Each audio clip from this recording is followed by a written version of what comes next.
Al primo posto la voce infrastrutture e trasporti, quasi 4 miliardi. All'ultimo le politiche sul lavoro, meno di 100 milioni. Voci di spesa, progetti e scelte sul piatto ci sono gli oltre 9 miliardi e mezzo di euro di risorse del PNRR in Veneto e gli investimenti fin qui progettati dalla Regione.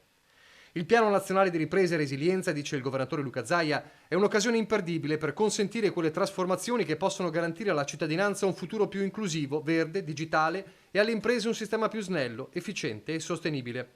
Ecco dunque il quadro delle risorse e i settori impiegati, dove spicca in modo evidente la quota riservata alle infrastrutture e trasporti, 3 miliardi e 750 milioni di euro, 3 volte tanto le risorse destinate alla sanità, al secondo posto con 1 miliardo e 73 milioni, e all'istruzione 1 miliardo e 22 milioni.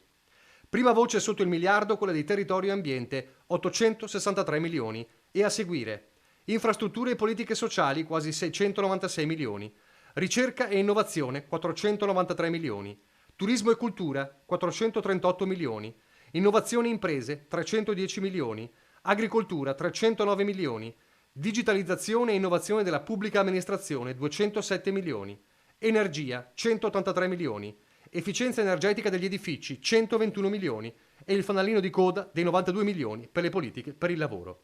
I progetti più significativi riguardanti il territorio sono alta velocità, alta capacità Brescia, Verona, Vicenza, Padova, tranvia a Padova, piste ciclabili turistiche, progetto sul Delta del Po, progetti di ricerca università, progetto di Requaro Terme, borghi storici, progetto all'Arsenale di Venezia, progetto sull'idrogeno a Marghera, interventi sul sistema portuale, interventi diffusi sugli asili nido e scuole, case di comunità.